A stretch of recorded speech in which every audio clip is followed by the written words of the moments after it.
Good morning, class. I am Christopher Elmer Coso, the sixth reporter of Group 6, and I'm about to discuss planarity and Euler's formula. But before we dive into the topic, let's engage in a quick puzzle. A puzzle that was posed some time ago goes something like this. So there are three utility companies. Each need to run pipes to three houses. Here's the question. Can they do so without crossing over each other's pipe at any point? So one way to approach the puzzle is to express the situation in terms of a graph.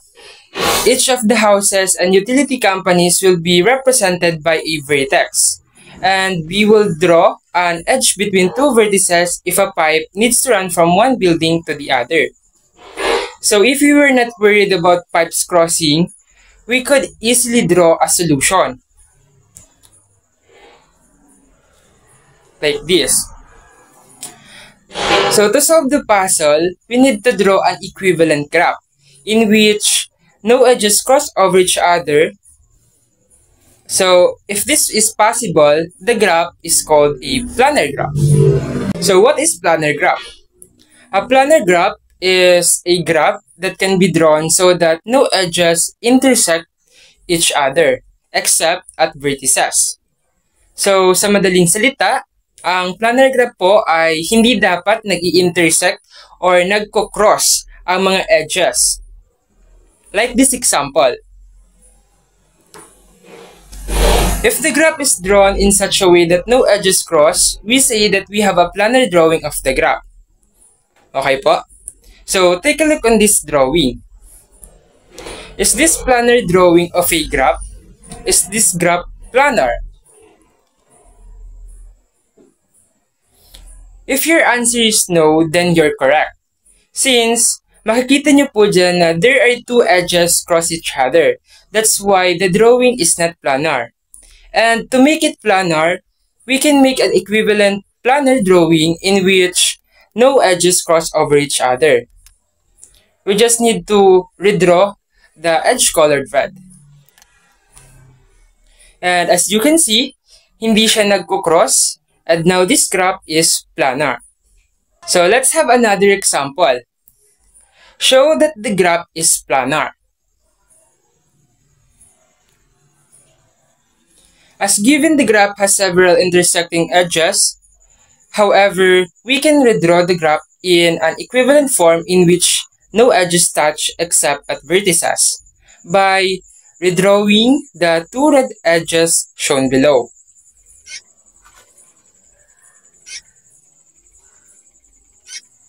To verify that the second graph is equivalent to the first, we can label the vertices and check that the edges join the same vertices in each graph. Because the given graph is equivalent to a graph whose edges do not intersect, the graph is planar. So let's have another example. Show that the following graph is planar. The strategy we will use here to show that the graph earlier, yung sa puzzle po kanina, is not planar can often be used to make planar drawings of graphs that are planar. So the basic strategy is find a Hamiltonian circuit. Yung Hamiltonian circuit po was discussed by B.J. Santos. So, redraw this circuit in a circular loop and then draw the remaining edges. Representing the puzzle of connecting utilities is not planar. Note that the graph is Hamiltonian, and one Hamiltonian circuit is A, X, B, Y, C, Z, A if we redraw the graph so that this circuit is drawn in a loop. We then need to add the edges AY, BZ, and CX. All three of these edges connect opposite vertices. We can draw only one of these edges inside the loop. Otherwise, two edges would cross. So this means that the other two edges must be drawn outside the loop. But as you can see, those two edges would then have to cross. Thus, yung graph kanina sa puzzle, which we'll refer to as the utilities graph, is not planar. And so, the utilities puzzle is not solvable. Okay? So, another graph that is not planar is the complete graph with 5 vertices, denoted K5. A subgraph of a graph is graph whose edge and vertices comes from the given graph. Yung graph po is called a subgraph or subnetwork when all vertices and edges are also the vertices and edges of another graph. Non-planar graph theorem. So a graph is non-planar if it has the utilities graph for K5 as a subgraph, or it has a subgraph that can be contracted to the utilities graph or K5. So magiging non-planar lang siya kung meron siyang utilities graph or yung K5 as subgraph. Let's proceed to the next topic, which is Euler's formula. Okay? So Euler noticed a connection between various features of planar graphs. In addition, in edges and vertices, he looked at faces of a graph.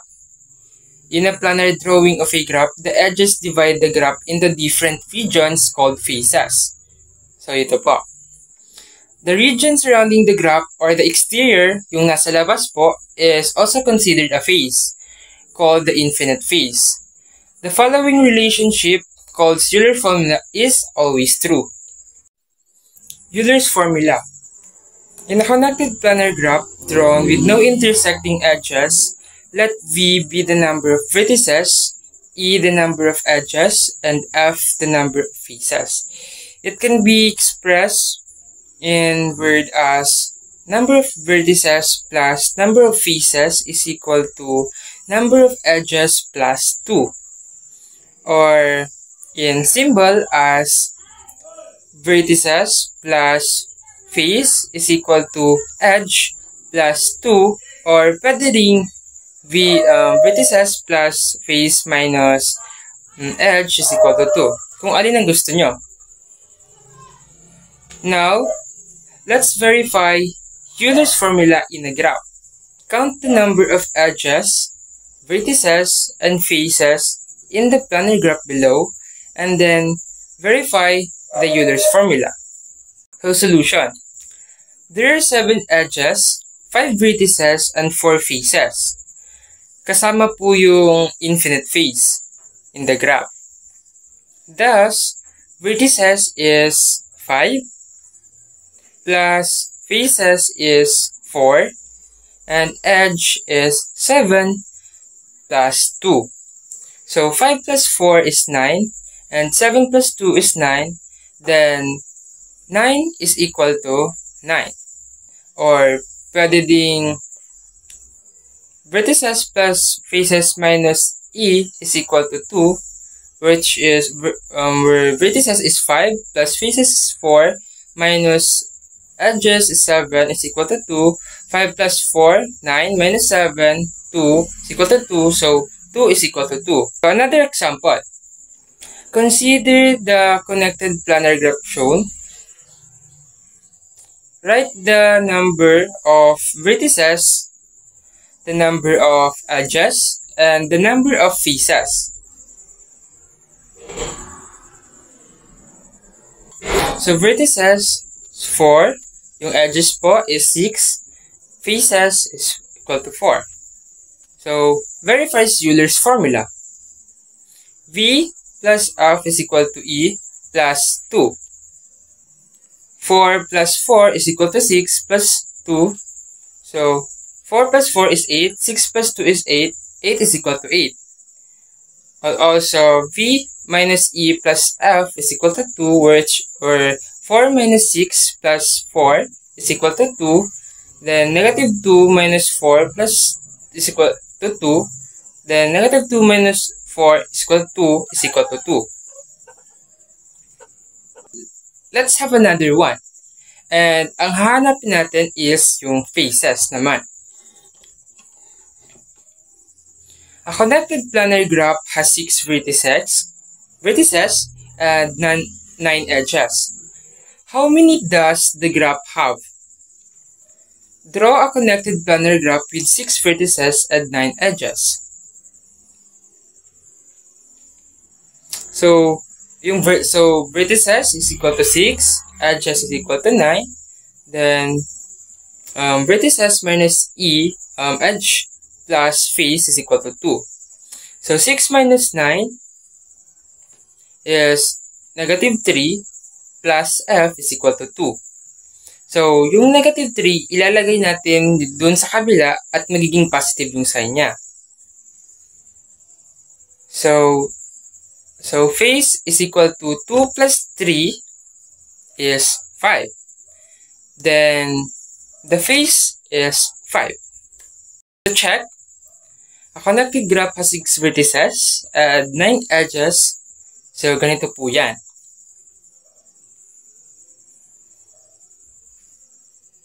Or, pwede naman ganito.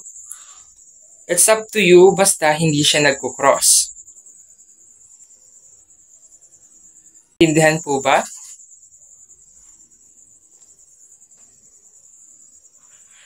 So, that's it for my discussion. Thank you for listening. And thank you for watching.